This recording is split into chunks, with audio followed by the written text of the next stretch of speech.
If you don't know who I am, my name is Jeff Shaver. I'm the youth director here at Beaumont. Stephen, our pastor, he's away on paternity leave, so I'm one of two that's filling in at the moment. I also, aside from being the youth director here, some of you know at home, probably if we've talked about it before, that I'm in the throes of planting my own church in Nicholasville. And I need to use air quotes when I say it because it's kind of a church, but it's kind of unconventional to say the least. The kind of church I'm planting is this kind of business, mission, kind of church hybrid. Monday through Saturday, we're going to act as a community center with activities for kids, things like climbing walls and ropes to swing on, all that kind of stuff. We're also hoping to kind of partner with people in the community, and just in different ways. Maybe somebody wants to teach an exercise class or whatever it is. And we want to do that because, we want to meet people. We want to make friends. And our hope is that by, doing these things, that we'll actually, grow into a church as well. So I will say, please keep me in prayer for that. It's the team that I work with too in prayer. It's laborious. It is challenging to do this kind of church plant, and it's experimental, and it is absolutely terrifying. But I think, truth be told, as our culture is just growing more and more into a post-Christian culture, I think maybe all of us really need to, not just me as a planter, but just churches in general here in America might need to take a step back and, number one, ask what it really means to be the church. And number two, we might need to actually change some things that honestly might be a bit painful or a bit uncomfortable. I'm not sure if you're aware of some of these kind of nasty statistics, but in mainline denominations like ours, well, I'll just read ours. In 2020 alone, the PCUSA has lost over 56,000 members, and we've closed more than 100 churches. And in fact, we've actually been losing over 50,000 members year after year after year after year. If you just do the math, if we lose, that many people at that rate, our denomination won't even last for 20 years. Studies show that much of the younger generations have given up on church. In our denomination, the Presbyterian mission reports that while the median age in the United States is 37, in our denomination, the median age is 62. So this morning, I want us to come to our text really, really thinking about this. I want these numbers to weigh heavy on us as we think about our story together. And so I ask that you please listen as I read John chapter 2.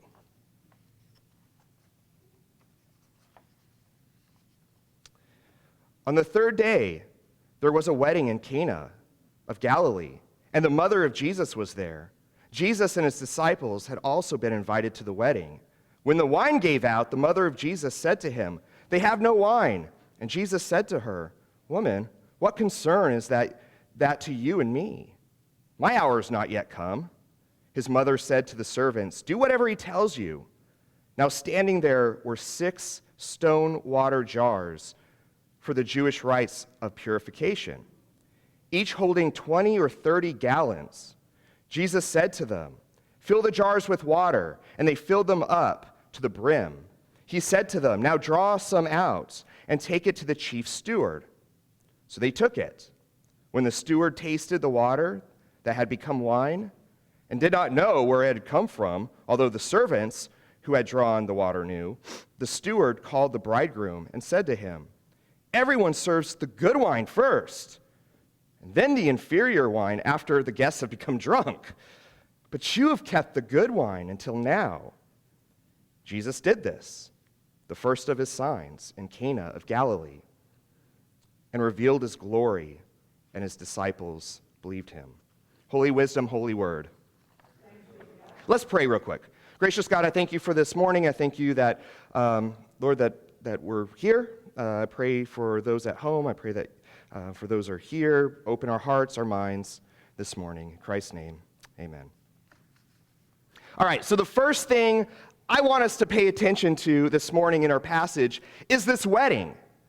And I think as Americans, we sometimes read the word wedding and we maybe unintentionally, we might just kind of skip over what it really meant to attend a wedding ceremony in the first century AD, like Cana. So in our culture, a wedding ceremony, the ceremony part lasts typically, maybe a couple hours, a few hours, maybe even a day. Well, in the first century, a traditional Jewish wedding, it was at least a 7-day party. And I'm serious, it was a party. And I'm going to warn you, this morning, I'm going to talk about things like wine and alcohol. And off the bat, I need to say this. The Bible is clear on the potential dangers of alcohol, yes. Paul in the New Testament warns against a lifestyle of drunkenness and in other words, alcoholism. And so I do want to be sensitive to that this morning. I know there might be some here, some at home that have struggled with alcohol. But one thing we do have to see is that the Bible views wine and even its intoxicating effects as good. Wine is often used as a symbol of God's favor and God's blessing, and wine played a huge part in the first century Jewish wedding celebration. And it wasn't only for, the ceremony part, but it played a huge part practically. Let's break it down. Let's think about this. All right. You're going to spend 7+ days with all your relatives, with your in-laws. You're not going to get anything past me. I'm sure some of you would be reaching for that wine real quick. And the waiter comes over. It's like, would you like some wine? It's like, just leave the bottle. Just keep that there. And I'm actually joking because really, a wedding like the one in Cana in that culture would have been at a very important time for building relationships, for bonding. Not only a time to celebrate a wedding, but to grow together in this cultural kind of way. A wedding was time for families and friends, 7 days of food and drinks and conversation and catching up and bonding and laughing together. To run out of wine at a Jewish wedding, well, it was not just inconvenience. It was a social disaster. In an honor-shame culture, it would have been a disgrace. And the family would have to live with the shame of it for a long time to come. The bride and groom might fear as it might bring bad luck on their married life. One commentator even suspects that there could be legal ramifications for running out of wine. So what happens? At Cana, they run out of wine. Before Jesus or any of the other men hear the news, Mary learns of the situation and wants Jesus to step in. And another kind of side road, where I come from, and probably you come from, addressing your mother as woman might not be the best choice for you. Honestly, it's likely that in Jesus' time, this word woman, or in Greek, it's the word gune. In the Greek, it probably meant the opposite. To be honest, it was probably a title of respect. In English, we say things like "my lady," and French, there's "madam," and we have words like this. But with this said, Jesus is a little bit hesitant. Think about it. Jesus had just scrounged together this group of ragtag disciples. And to do something, flamboyant and showy and miraculous for everyone to see, to cause a scene, might lead him to a death before his ministry even begun. But it's also clear that the heart of Jesus is moved. Jesus probably understood how important this event was and the shame the family might face. And I don't know, I think about this story, I think about our culture, I think about my own ministry in Nicholasville and our church here, and one thing I just think is going to be incredibly important to the future of the church is understanding the importance of a party. What do I mean by that? The importance of a party. Well, I'm reading this book right now, and I highly recommend it. It's called Future Church. It just came out. And one of the things the author says, and he actually works as a church consultant, but he says this. He says 99%, and I'm paraphrasing, 99%, maybe aside from house churches and things like that, 99% of churches over the past 60 years are what he calls program-driven churches. And not all programs are bad, but he points out that that's really our go-to. That's generally, for the past 60 plus years, programs are basically what we are and what we do. We spend so much time prioritizing programs, things like, Christmas productions and Sunday sermons and liturgies and new member classes that we often forget what it looks like to simply take someone to lunch, to prioritize sharing a meal, to invite someone over to your home, or even just to go grab a drink. I mean, some of you know this about me, or maybe you do.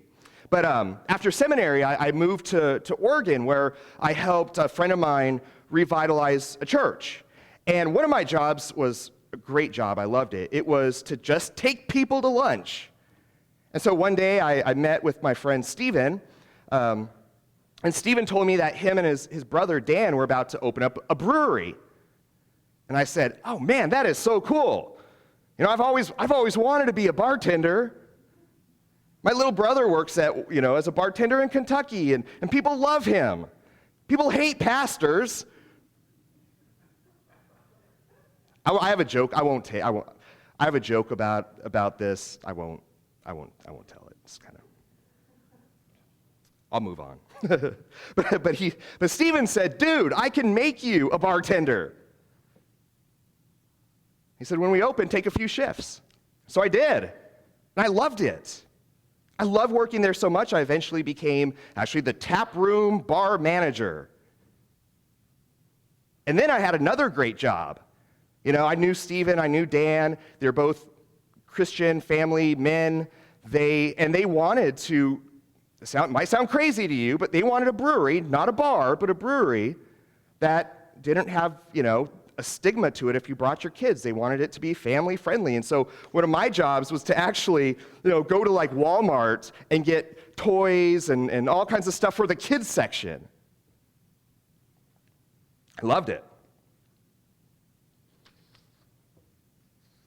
And you wouldn't believe how that brewery erupted with business. I couldn't believe how much people really craved a place like that. Families went there after church. Friends met up on Fridays to hear whatever local band that I had booked for the week.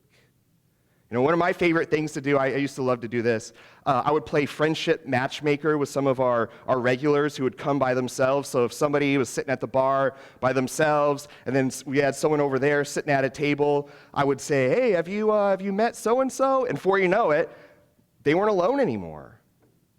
Next time I would come in, I would see them sitting together. That brewery was actually the place where I met my fiance, my soon-to-be wife, Hannah, for the very first time. And you might say, okay, well, that's community like that's easy when like craft beer is involved, right? And I would say, yeah, okay, I can see that. But alcohol aside, my question is, what if the church looked a little bit more like that? What if we as a church prioritize connections and people over programs? And what if we just learn to throw better parties?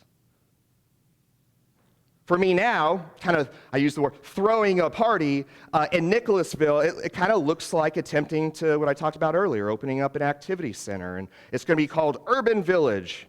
And it's just a place where I hope, I pray, people of all kinds of different people can come and laugh together and play together and climb a rock wall or swing on some ropes or exercise and sweat together, whatever it is. I imagine Urban Village hosting birthday parties for kids whose parents might not, have the financial means to have a grand celebration. I imagine Urban Village being a place where teenagers can hang out after school. And most of all, I hope Urban Village can, we grow into a kind of church where we're always inviting other people to the party, to party with us. So what about here at Beaumont? What kind of party will we throw here and invite others to? And so I'll end with this last point. Getting kind of back to our story, one of the things that you need to know about John as a gospel writer is that he's sneaky.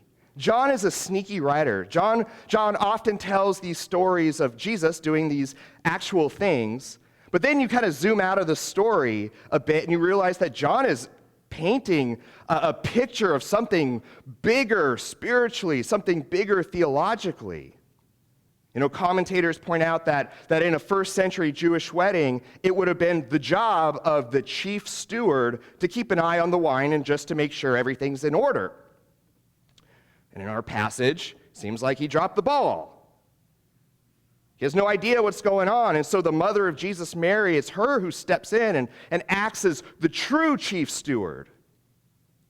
And then likewise, it would have been the responsibility of the groom and the family to make sure that there was enough wine.